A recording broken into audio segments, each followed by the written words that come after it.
Middag, dis Ina met resepte vir die lewe. Ons het so 'n paar keer gaan kyk na wat dit beteken om skaap te wees, en vandag wil ek so 'n bietjie gaan kyk na ons herder en wat hy vir ons doen. Psalm 23 vers 4 lees, en al gaan ek in 'n dal van doodskaduwee, ek sal geen onheil vrees nie, want U is met my. Dawid gebruik 'n baie interessante woordspeling hier. Hy praat van die skaduwee van dood. Hy kon geskryf het, al gaan ek deur die dal van dood of deur die doodsvallei, maar hy gebruik spesifiek die woordjie skaduwee, en dit ontsluit vir ons 'n baie belangrike woord, 'n baie belangrike konsep van wie hy is. Want jy sien, ons herder is lewe. En as ons in hom is, dan is dood net 'n skaduwee.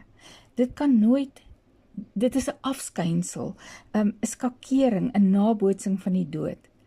En weet julle wat, ons skrik so baie daarvoor. Ons is so bang vir dood. En nou praat ek nie net van die fisiese dood nie. Ons is bang vir die dood van 'n verhouding. Ons is bang vir die dood van finansies. Ons is doodbang vir dood.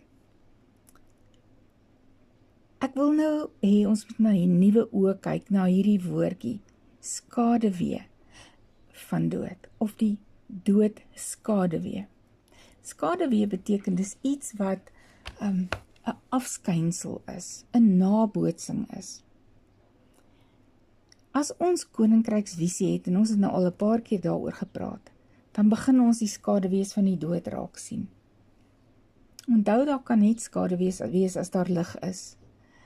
Dawid profeteer, en hy praat van lig en lewe, en daarom kan hy na die dood kyk en slegs die skaduwees daarvan raak sien. Hy weet ons hoef nie die onheil te vrees nie, want hy weet ook as ons na die berge kyk, dan weet ons waar ons hulp vandaan kom. En ek wil nou vir jou vra, met watter tipe dood word jy op die oomblik gekonfronteer? Is dit die dood in jou huwelik, jou werksituasie, jou finansies, dalk die naderende dood van jou liggaam of die dood van 'n geliefde? En dan wil ek vandag vir jou sê, ontvang uit die hand van jou koning, uit die hand van jou herder, die vrede wat alle verstand te bowe gaan. Want dit wat jy beleef, is nie dood nie. Dit is slegs 'n skaduwee, waarmee die vyand jou wil bang maak en moedeloos maak. En ek wil vir jou vra, plaas hierdie skynbaar dooie situasie in sy hande.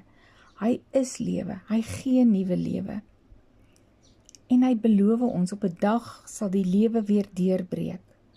En dalk nie soos jy dit verwag nie. Maar in sy teenwoordigheid kan dood nie bly staan nie. Die lewe het die dood oorwin. En daarom is daar vir my en vir jou oorwinning. Waar hy is, daar is lewe, volgens Romeine 6 vers 9. My boetie, my sussie, as jy nou jou geliefde onherroepelik verloor het, en jy sit met hierdie hartverskeurende pyn, onthou dan, vir hulle wat glo is die dood slegs 'n deurgang na die volgende stadium van ons lewens. Hulle het bloot geëmigreer na die koninkryk toe, en hulle wag daar vir ons.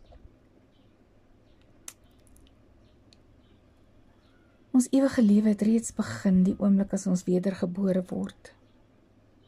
En ons kry die wonderlike beloftes in sy woord, dat hy ons trane sal afvee, dat hy met ons sal wees. Ek wil vir jou vra, my boetie, my sussie, kyk die skaduwees in die oë, spreek dit aan in die naam van hom wat lewe en lig is, en voel en sien hoe die nuwe lewe die skaduwees laat vlug.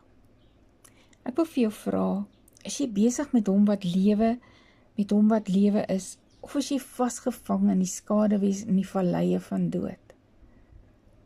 Want jy sien, ons gaan almal deur daai skaduwee, maar dan lei hy ons van daar af weer na die groen weivelde toe, want hy is ons herder. Onthou, ons het gepraat oor vrotbootjie, moet nou nie jy wees die een wat daar bly sit in daai vallei van doodskaduwee nie. Staan op, stap agter hom aan, hy gaan jou bring na die groen weivelde, waar daar vrede is, waar daar rus is, waar daar nuwe lewe is. Want hy kan nie in die dood bly sit nie. Die dood kon hom nie vashou nie.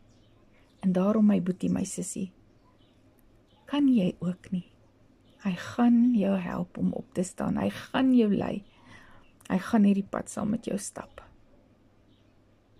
Mag Abba vir jou vandag wys, waar is die pad uit hierdie doodsvallei uit. Ek dink nou sommer in Hosea staan daar die skrif van die vallei van Akor, wat beteken the valley of trouble. Waar ons ook al is in die vallei van moeilikheid, hy wys altyd vir ons die deur van hoop. Staan op en stap agter hom aan. Mag jy 'n geseënde aand hê. Dankie my koning, dat U ons herder is, ons leidsman is, wat ons altyd uitlei uit die vallei van doodskade wees na die lig. Ons loof U. Amen.